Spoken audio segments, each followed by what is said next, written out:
Bienvenue à cette édition du Journal de la Ville, mesdames et messieurs. Voici le sommaire. Deuxième jour du sit-in des syndicats des enseignants de l'EPST. La porte du ministère des Finances leur a été fermée. Ils regrettent cette façon de leur traiter et convoquent une assemblée générale pour ce vendredi 13 janvier à Kinshasa où des grandes décisions seront prises. Les sous-variants XBB1.5 qui fait rage en Chine n'est pas encore détecté en République démocratique du Congo. La population n'a pas à s'inquiéter, indique le coordonnateur du secrétariat technique de la riposte contre la COVID-19, le professeur Jean-Jacques Mouyembe, au cours de son point de presse hebdomadaire de ce mercredi 11 janvier à Kinshasa. C'est tout pour les sommaires. Mesdames et messieurs, encore une fois, bienvenue dans ce journal.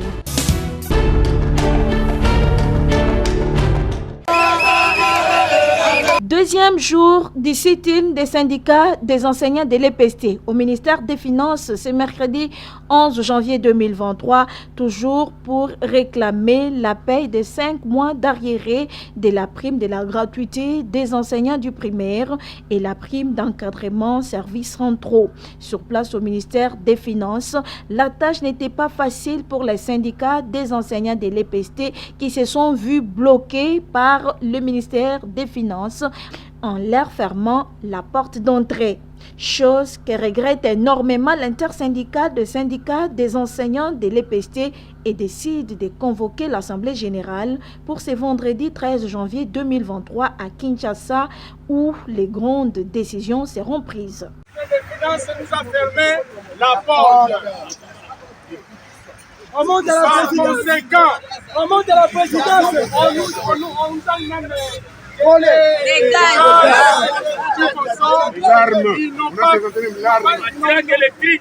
ils n'ont pas respecté les enseignants. Voilà. Ce sont nos élèves. Aujourd'hui, vous avez vu ce qu'ils ont fait. Ils ont volé même les téléphones. Vraiment. Oui. Par conséquent, nous convoquons l'Assemblée générale des enseignants ce vendredi. Ce vendredi, il y aura l'Assemblée générale des enseignants et nous allons décider la radicalisation de cette Assemblée générale. Ouais. Et c'est le ministre des Finances qui sera responsable. Qui vivra, verra.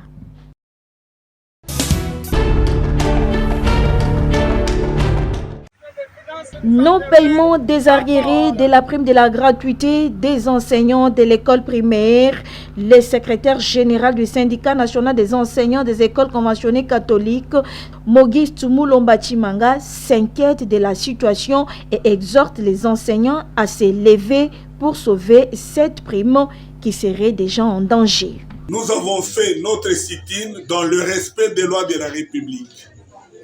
C'est dans cette optique que nous invitons d'autres collègues qui sont encore marqués par l'esprit de la peur de s'en débarrasser pour défendre notre carrière. Notre carrière est comparable à notre nation.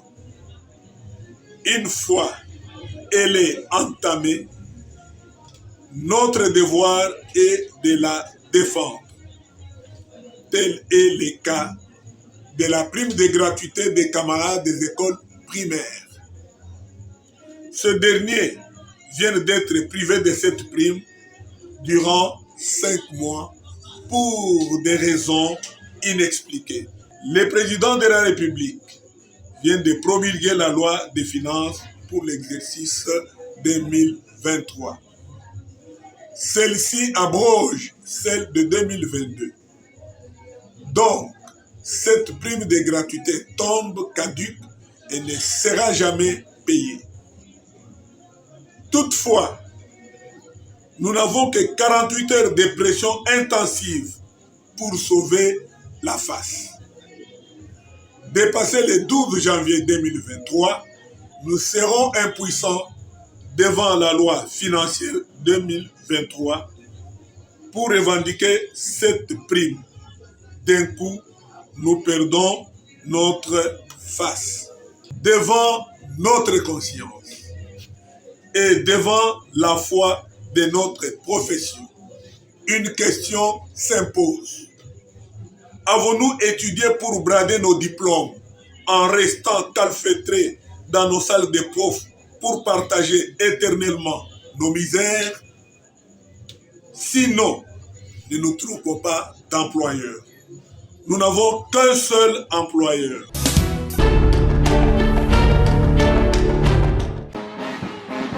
Le ministre de l'enseignement primaire, secondaire et technique, le professeur Tony Mwabaka Zadi, a présidé une séance de travail à l'attention du corps inspectoral de l'EPST de Kinshasa, réunissant ainsi toutes ces 5 provinces éducationnelles sur les thèmes de la trilogie de l'inspection scolaire, répondant ainsi au thème de l'année scolaire 2022-2023. C'est dans la salle de réunion du lycée Mamadi Ankeba que s'est déroulée cette cérémonie ce mercredi 11 janvier 2023 en présence du ministre provincial de Kinshasa ayant dans ses attributions l'éducation qui a connu 3 moments forts. Il s'agit du mot de bienvenue des inspecteurs provinciaux principaux de toute la ville de Kinshasa, puis de l'allocution des circonstances de l'inspecteur général de l'EPST, Jacques Odia Moussungaï, et enfin de la communication du ministre. À l'issue de cette séance de travail, se livrant à la presse, le ministre Tony Mwabaka Zadi a déclaré: et nous venons d'initier une série de rencontres directes avec les inspecteurs pour qu'ils se réveillent et qu'ils accomplissent fidèlement et pleinement leur mission.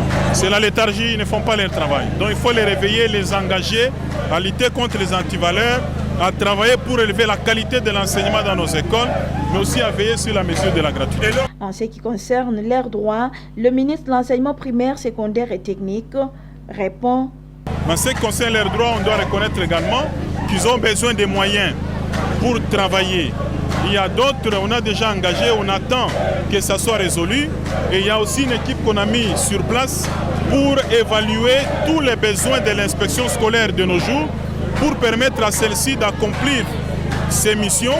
Nous sommes en train de travailler dans le cadre du budget 2023. Nous allons nous battre pour améliorer aussi leurs conditions de travail. Le ministre de la Santé publique, Hygiène et Prévention, Dr Jean-Jacques Mbongani, a reçu en audience le nouvel ambassadeur extraordinaire et plénipotentiaire de la République de Suisse en RDC, ce mardi 10 janvier 2023, en son cabinet de travail. Nouvellement accrédité à Kinshasa, l'ambassadeur extraordinaire et plénipotentiaire de la Suisse, Jasper Sarraute, est venu présenter ses civilités au Dr Jean-Jacques Mbongani et échanger sur l'accompagnement de son ministère à la réalisation des différents projets de santé initiés par la Suisse en République démocratique du Congo. À l'issue de cette rencontre, le diplomate suisse a fait à la presse l'économie de ces échanges avec le numéro 1 de la santé en ces termes. Aujourd'hui, j'ai eu l'occasion pour une toute première fois de rendre une visite de courtoisie au ministre de la Santé. C'était l'occasion évidemment de me présenter, vu que je suis nouveau au pays, mais de l'autre côté aussi de lui passer l'invitation pour le sommet mondial sur la sécurité des patients, un sommet qui a dû être reporté de 2 ans à cause de la pandémie Covid-19, qui maintenant peut avoir lieu, donc une thématique qui a un intérêt global et qui intéresse notamment ici aussi en République démocratique du Congo. J'ai pu passer l'invitation au ministre qui m'a promis de l'analyser et de, si possible, s'y rendre en Suisse fin février afin de pouvoir participer au sommet. Par ailleurs, Jasper Sarraute a dit espérer une collaboration efficace avec le ministère de la Santé publique, Hygiène et Prévention à l'issue de cette première rencontre avec le docteur Jean-Jacques Mbongani. J'espère que ça a marqué cette rencontre un début d'une belle collaboration parce que le domaine de la santé, c'est quelque chose qui tient à cœur aussi à la Suisse. La Suisse qui est engagée en RDC, notamment dans les 3 provinces de l'Est, de l'Ituri, le Nord Kivu et le Sud Kivu, avec un programme dont un des piliers est le domaine de la santé. Donc c'est un domaine où on travaille ensemble. Il y a aussi des entreprises du secteur privé qui sont très actives dans le domaine de la santé ici au pays. Donc j'espère vraiment qu'ensemble, avec l'appui du ministère, on puisse aller de l'avant et renforcer notre collaboration dans le domaine de la santé. Les bruit qui circule sur les sous-variants du grand variant Omicron qu'a connu la République démocratique du Congo. Ces sous-variants appelés XBB15 venant de la Chine, les Congolais n'ont pas à s'inquiéter. La situation est calme, rassure le coordonnateur du secrétariat technique de riposte contre la COVID-19, le professeur Jean-Jacques Mouyembe, au cours de son premier point de presse hebdomadaire de l'année 2023, ce mercredi 11 janvier. Ce variant XBB15 n'est pas encore détecté à l'INRB. Nous n'avons pas à nous inquiéter. Il n'y a pas à paniquer parce que le bruit court qu'il y a un sous-variant du grand variant Omicron que nous avons connu, qui a été donc la cause de la 5e et 6e vague. Et donc ce sous-variant qu'on appelle le XBB15 vient donc de la Chine et a déjà envahi, n'est-ce pas, l'Europe et les États-Unis. Ce variant, pour le moment, n'est pas encore détecté ici, en République démocratique du Congo. À l'INRB, nous avons un laboratoire qui détecte l'apparition des nouveaux variants. Donc, jusqu'à présent, nous n'avons pas encore détecté ces variants en République démocratique du Congo, du moins ici à Kinshasa. Le virologue Mouyembe conseille par ailleurs la population à respecter toujours les mesures barrières et surtout à se faire vacciner. Ce que je demande à la population, c'est d'être toujours vigilant. Comme nous connaissons cette maladie, maintenant c'est notre 3e année, et nous avions dit que ce virus ne va pas disparaître complètement. Il va continuer à circuler de façon, n'est-ce pas, endémique. Et comme nous l'avons dit aussi, vous connaissez les mesures de prévention. En premier lieu, il y a la vaccination. Donc, faites-vous vacciner, parce que le vaccin que nous avons actuellement agit également sur ces sous-variants qui circulent maintenant en Chine.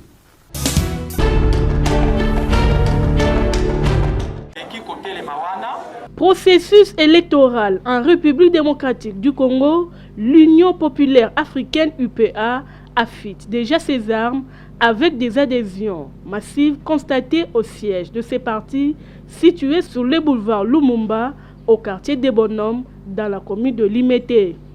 La population ainsi que les associations viennent de tous les coins pour s'adhérer en masse. Parmi ces derniers, on retrouve les membres de la fondation Fallon Mavanga, FFM, coordonnée par Ariel Nzita, qui ont jeté leur dévolu sur le parti cher au professeur Marie Ndambonyangé. Pour Ariel Nzita, déjà cadre au sein de ces partis, l'objectif de ces partenariats est de relever l'UPA au prochain scrutin électoral. Lisanga ya bendibidi neto yokani omoni nzela o esengeli tolanda to parti politique o esengeli tokota ezali UPA yango toye lelo mokolo mwa lelo mpona kosala adhésion massive na biso tozali bato ya bato leader d'opinion leader de masse. Donc likambo ya bato sima na biso ezali likambo ya kotuna motuna te parce que toza bato ya bato et posa na biso ezali lokumu ya IPA atombwama. IPA ezali parti de masse biso pe tozali baye ya bato yetuye oete elongo na mama Marie Ndambonyange tosala nzela mobembo molai. Pour accomplir cette mission, Ariel Nzita appelle la population à s'adhérer en masse au siège de l'UPA.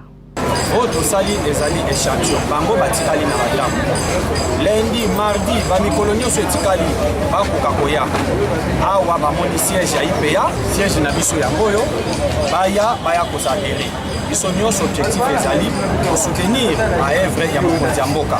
L'Union populaire africaine ouvre ses portes à toutes les adhésions afin de permettre à tout le monde de s'adhérer au parti.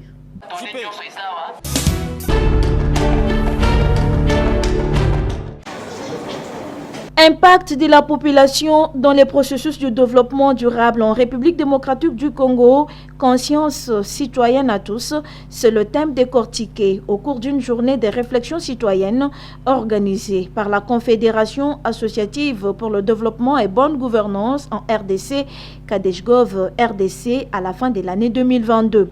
Plusieurs femmes et personnalités des marques ont pris part à cette journée qui était également consacrée à la prière pour le pays, soutenir les forces armées de la République et lancer l'appel à la population de s'enrôler massivement.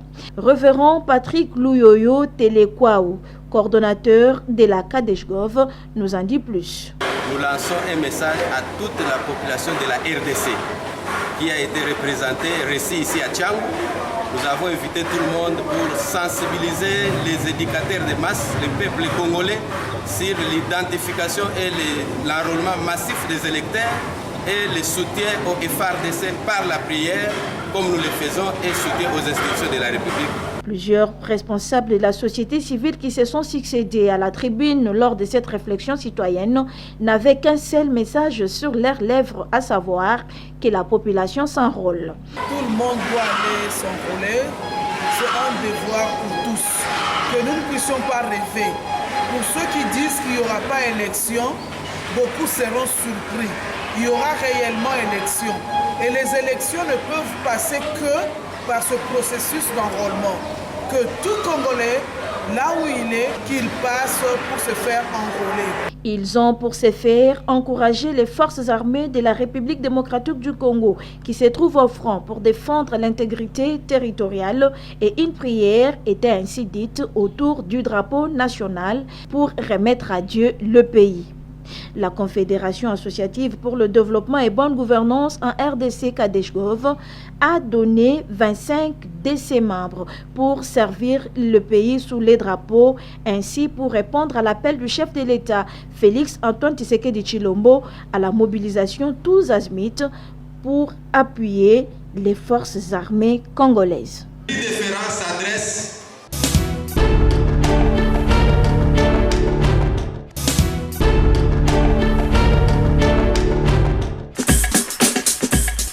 Nous sommes arrivés à la fin de ce journal de la ville, mesdames et messieurs.